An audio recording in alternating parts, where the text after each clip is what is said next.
যেসব ঘটনা আমরা ঘটিয়েছি এই আমার মনে হয় পৃথিবীর ইতিহাসে কোনো পুলিশ এরকম করে না।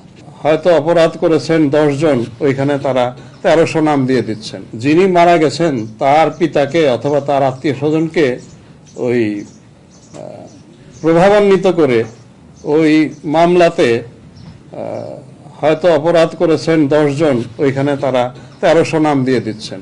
কিন্তু এখানে যেটা হচ্ছে যে নিরীহ লোকজনকে দিয়ে তাদের উপরে চাঁদাবাজি, তাদেরকে ভয় দেখানো, তাদেরকে বলা যে তোমার নাম বাদ দিয়ে দিব, এত টাকা দাও, ওসি সাহেবকে এত দিতে হবে, আমাকে এত দিতে হবে, অথবা কোর্টে আমি এই বাদীকে দিয়ে এফিডেভিট করিয়ে তোমার নামে তোমাকে দায়মুক্ত করে দেব। এইসব করে তাদের উপরে একটা বিপুল চাপ তৈরি হয়েছে, উদ্বেগ তৈরি হয়েছে, আতঙ্ক তৈরি হয়েছে। এখন এই জায়গাটায় আমি পুলিশের প্রথম দিন থেকেই বলে আসছি যে যারা আমাদের তদন্তকারী যারা মামলার, তাদেরকে রিপিটেডলি আমরা বলছি যে তার তদন্তে যারা নিরীহ, যারা আদৌ এই ঘটনায় সম্পৃক্ত নন, তাদেরকে কোনো অবস্থাতেই গ্রেপ্তার করবে না।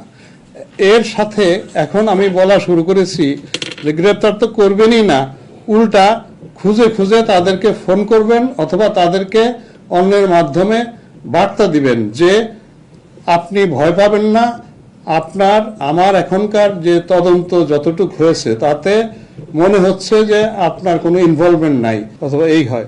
ওইটা তদন্তকারী যদি দেখে যে ওই ভদ্রলোকের ইনভলভমেন্ট আছে, যতই আপনি এফিডেভিট দেন, চার্জশিটে কিন্তু তদন্তকারী নাম দিয়ে দিতে পারেন। ওই এফিডেভিটের কোনো আইনগত মূল্য নাই, এটা মানুষকে বোকা বানায়। এই যে কিছু ধরনের টাউট আছে ওরা, তো এটা আমরা বারে বারে বলছি।